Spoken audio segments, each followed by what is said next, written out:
Hello. This is the conference I feel most at home at. Somebody like me that's saying a lot, because I want to live a lot.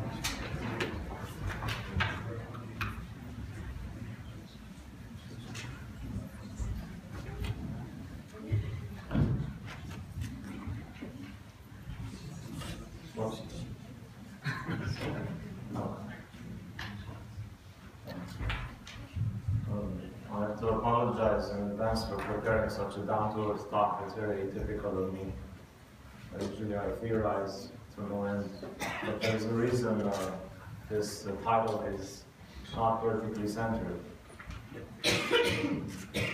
So, great to be here. Last time I was here, I was walking on campus, and I saw these things lying around. I still don't know if they were being thrown away or they were artwork or what, but I was walking and I see it says typo or something. And I don't think it's there anymore, but anyway. I want to get this out of the way. I was advised that I have to have a map in my presentation. I chose this one because of the non-incorrect A.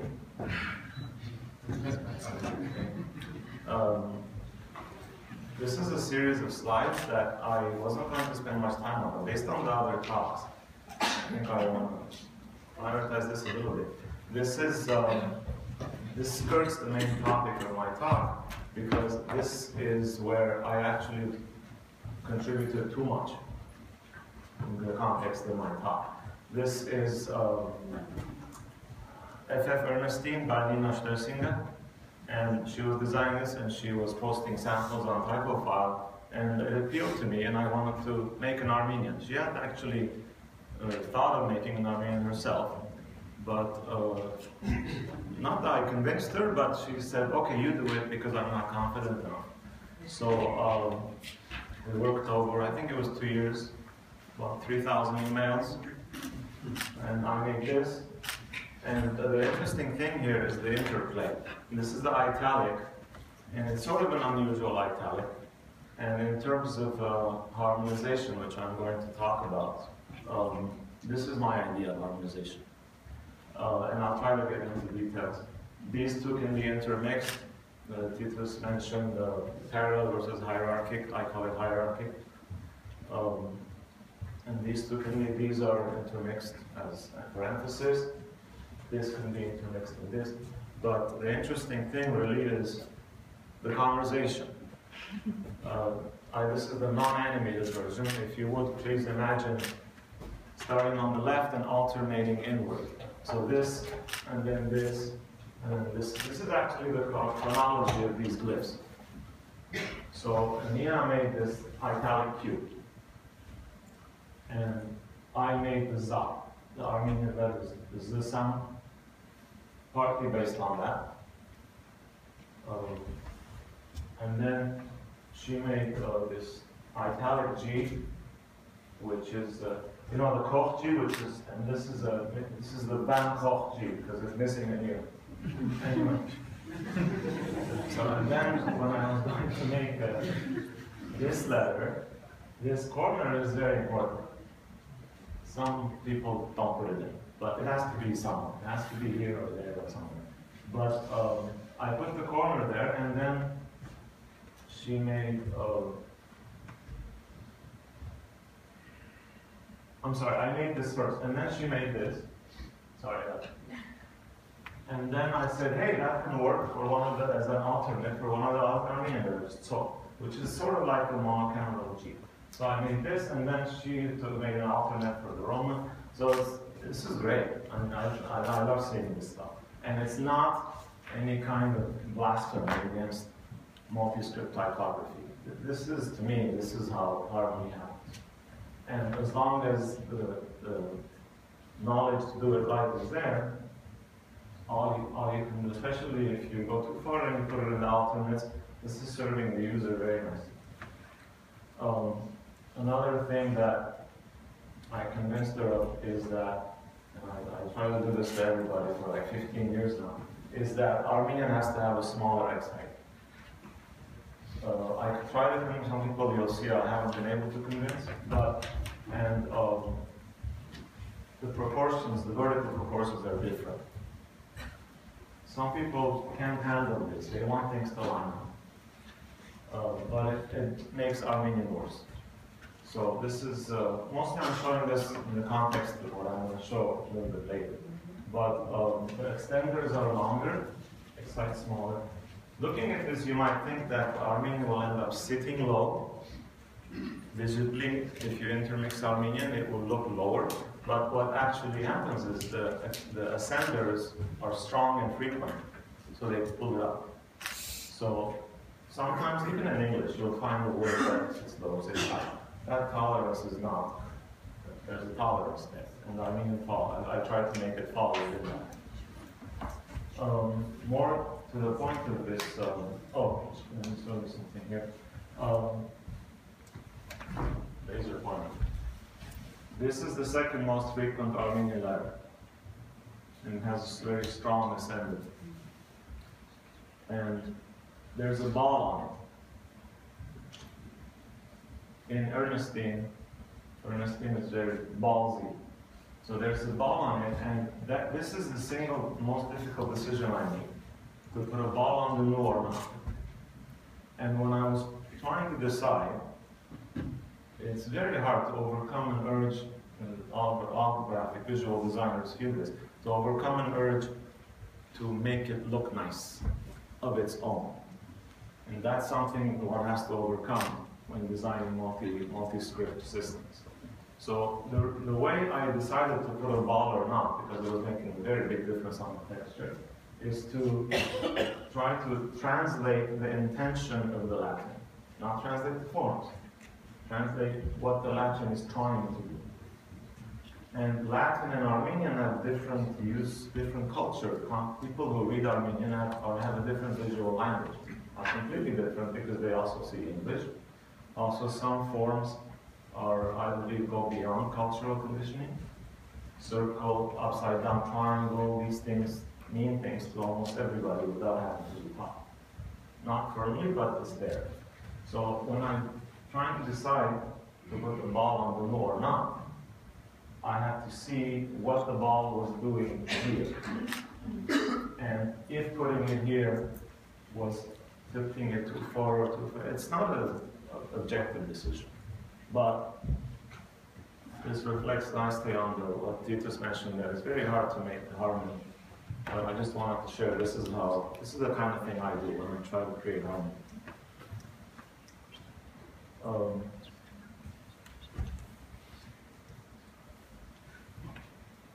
The year 2000, Sidfine came out. I spontaneously wrote a review and emailed and snail mailed it in an envelope to Microsoft. And it sat there. And Simon Daniels said, "You worked at Microsoft," he still does. He said, "At least they could have said thank you." They didn't say anything, he felt bad. And 10 years later, they got an email. We're thinking about changing Sidfine to make it better.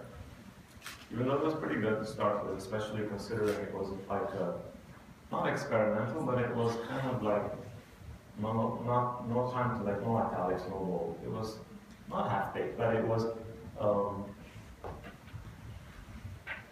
kind of forced into the product.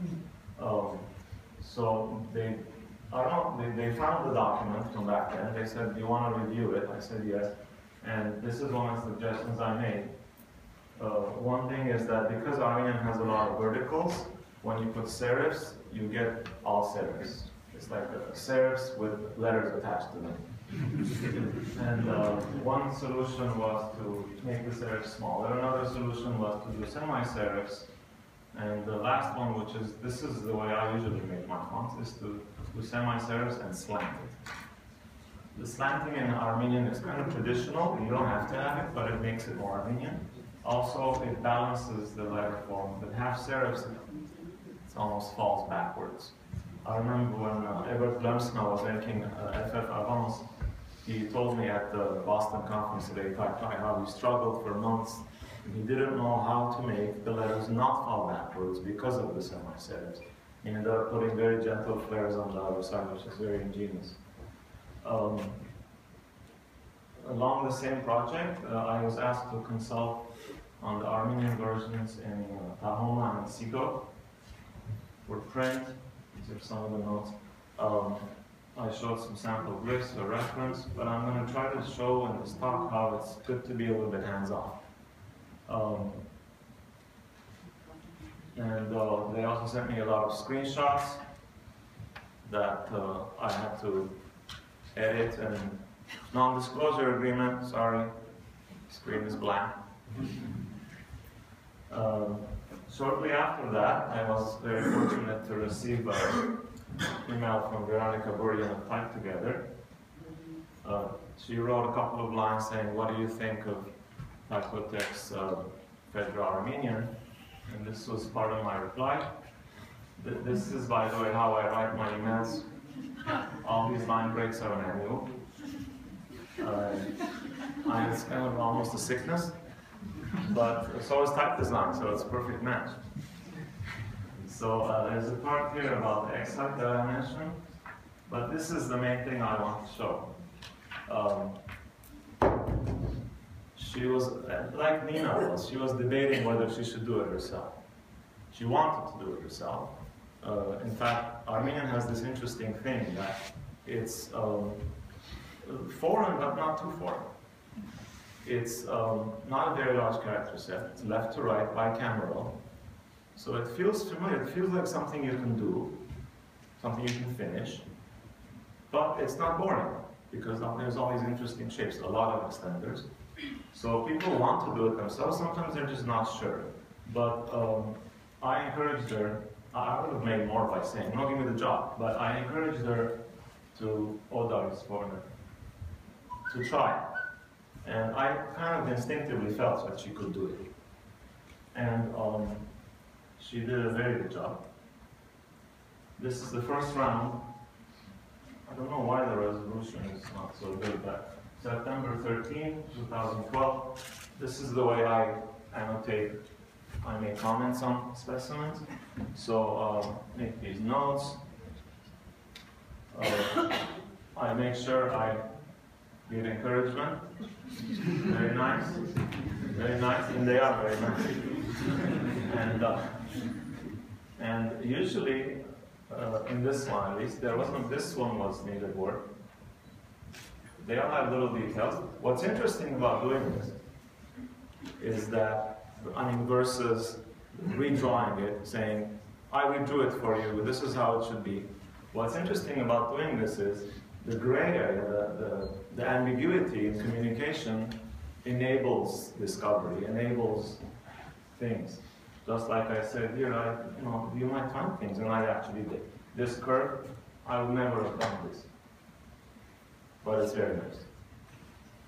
Round 2 was already, look at this, it's amazing. Even though this is all she saw, with the right experience, and she's not a native Armenian, she did this. Now, are there things, besides the red markings, are there things here that I would do differently? Yes, but that's not the point. Design is about producing. You can't, eventually, like I think it was Sumner Stone said, eventually you have to let your child leave the house when he's 18 or whatever. And so there has to be a place where you say, this is acceptable, and thresholds vary. So this is pretty much all that I needed to say at that point. After that round, I was given the job of spacing the font, and on the surface, it seems like spacing isn't something you need nativity for, you need to be a native user for, because it's just shapes, they have to have even color, and they don't collide as that. But there are things about the language that help you save time. Yes, Veronica could have gone and learned about Armenian and this and that, done the research, learned how the marks work. Or you can save a lot of time by handing it off to somebody who already knows it. It's up here, no lookup necessary. So for example, we have 3 floating punctuation marks. Emphasis, question, and elongation. And they can go after any vowel. So this is a capital E, ini, and this is a nu and negative current, positive current. No current here, it's a good sign. Negative current here. This looks like this, but it's completely not that. This is not a vowel mark. This is one of the coolest punctuations anywhere. This is called the put. It's also, I call it the get to the point mark. This lets you remove multiple words from a sentence because it's repeated from the previous sentence. And it's like a cross between an apostrophe and a colon. It's very, very powerful, very useful. But this is always followed by a blank space. So that's why it's so open. So these end collisions there, it's a different story of collisions because unlike this, it can happen after any letter. So you don't have to worry about that, whereas this is not so much. But these things, this is a very good reason to get help from a third party and so on. I did absolutely no outline creation during the consulting. The most I did was show references. And this is I'm going to spend, on the title it said some stuff snuck in. This is the snuck in part. So I'm going to spend this is the poster child of Latinization in Armenian. I think every script has one. In Thai, I think it's the Roroea. In Greek, it's arguably the lambda. There's one letter that gets beat up the most when people try to Latinize. And this is, I'll show you later, this isn't the current acceptable way to make it, but it's acceptable for hundreds of years and people can read it just fine. These are ones I made. These are from Reading grads, actually. And if I'm not mistaken, this is Hrant Papazian's. But I think I made a mistake. It's supposed to descend. So this is the letter Ho, H. Some complete coincidence. That is the first letter of my name. That's not why I like it. But this is how it used to be. I like it so much, I put it on my cell phone case. But since the early, more like since the 80s especially, this is the form that's become the more acceptable one, the accepted one. And this is a loss. Everything is useful sometimes, but this is not as useful as the action it's getting in terms of seeing, being used in font. This is easy to make. It makes it look Latin. Why? This is the chronology of the letter. This is from when there was no Armenian lowercase, printed. This is probably, if I remember correctly, it's mid-19th century, late 19th century. Same here. And then it goes upright. Okay, but this is here, that's nice, and then it goes away. And then the X side inflates. So, why is this happening? There's a lot of good reasons it's happening, but there's also reasons to stop it. And for, like I said, 15 years I've been, I figured it out kind of, and I'm trying to tell people why it's bad, and please don't do it anymore, that sort of thing. And this is my favorite era here. This can be useful. That there was a Armenian TV station, there still is, called Horizon. We call it Horizon TV. And this was their logo. And it was wonderful because it's a hybrid between being American and being Armenian. This was very nicely symbolic. Then they changed it. But so something like this can be useful, although I just personally prefer this for text. It's so important, this is so important to me that for this wonderful book I wrote a review and I needed to talk about the whole. And I asked for permission from Fred Smyers, and I made this and some other letters to spell an Armenian name. And now imagine if this looked like the Latin H. And imagine, read this, and what would you what would you start thinking if this was the Latin age? You would be confused. You think, what is he talking about? What English? You don't know. So differentiation isn't just about showing off. It isn't about expression. It's functional. So maybe I shouldn't walk around.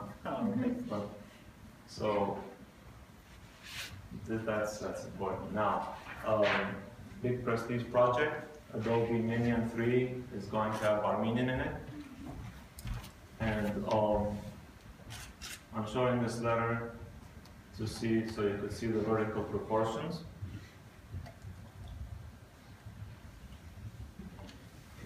Just a second, please.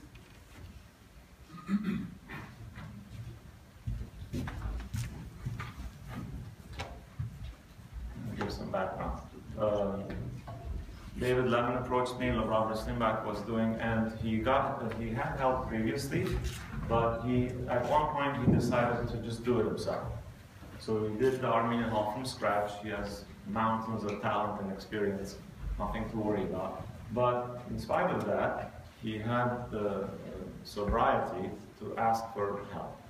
And I could not convince him to change the X height, but he did something else. He made the extenders longer anyway. I think that makes Armenian look too big compared to the Latin, but at least the X height is prevented from overpowering the vertical space.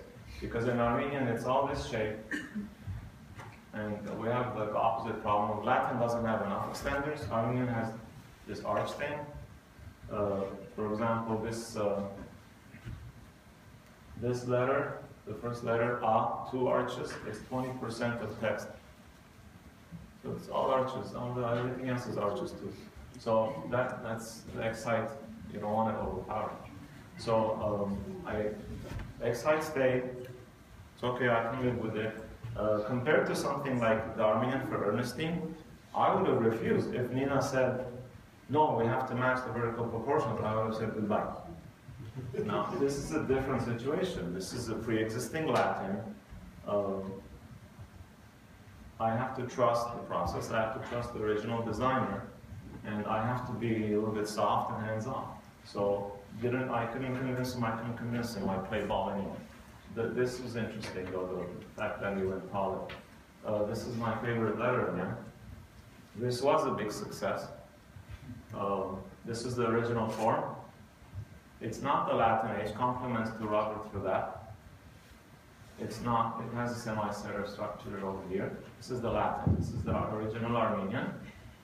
But I thought there was a lot of room to make it more Armenian. What I did was, this is a rare instance where I did make an outline. I took a part of an Armenian letter with a descender like this, and what I did was, what I thought was useful was, I made the most extreme form of this structure that I could, and I told Robert that this is the most, and you can pull back, feel free to pull back as much as you think is right. So, not only did it pull back, he actually changed the ascendant. I don't know why, but it's okay. I'm sure he knows what he's doing. So this is the point where, this is the gray area where you throw out an idea and you see what comes out of it. Nobody knows in advance. I'm pretty sure Robert was not expecting to see this. Not pretty sure, I think he wasn't. But this is a very nice result. This is another interesting case. This is the letter Z, and you can see it's going lower. I think these vertical bounds were not finalized. I have a feeling this is supposed to be down here anyway. So, and it's not, the top is not the same as the Q. This, by the way, is the italic Z. But what bothered me immediately was this part. And I didn't even have to think. And this is when I say that, this is the advantage that a native has. I didn't have to think. I saw it and I knew it was wrong. And I wasn't sure how to fix it. But it seemed brush-like. It's almost like Oriental, more Oriental than Armenian. it's almost like, I wouldn't say Robert is guilty of it, but there's something where, if something is foreign, it's foreign. For example, I have this weird problem. When Arabic and Spanish, I speak not very well. And I mix them. It's very unusual. I can't, when I'm speaking Arabic, or more the other way, or I'm speaking Spanish and I'm thinking for a word, I will say the Arabic one. It's very embarrassing, and I don't know, but it's like the brain categorizes things, and this is foreign. So maybe this felt foreign enough, but it was also not right. So I took this piece, I took this descender part, descending half serif, and I made this. I was very proud. And I sent it to Robert, and this is already pushing it. I don't like to show outlines to people I'm consulting for. But he came back with this, and I have no idea why. But it's very interesting. Maybe it's a reflection of the top. But neither one of us was expecting to end up with this. But we did, and I think it's good. I don't think this is better, but I don't know how this is good, but I have to trust that it's good. So that's the interesting dynamic there. So, and I don't know where this came from. I couldn't see this part anywhere else. I mean, I'm not a believer in copy-paste, but there is the logic there. There is the shape logic. It's not just about harmony. It isn't just about being authentic. Harmony is also about adapting. So Latin has to adapt, Armenian has to adapt to the Latin. If you're lucky enough to do them at the same time, like with Ernestine, the Latin can adapt also, which is very nice. This is a moment, by the way, that you realize that maybe you pay attention to detail more than most people versus something like this. And when I see this, face palm. Anyway, I don't know if I ended early, but thank you very much for listening.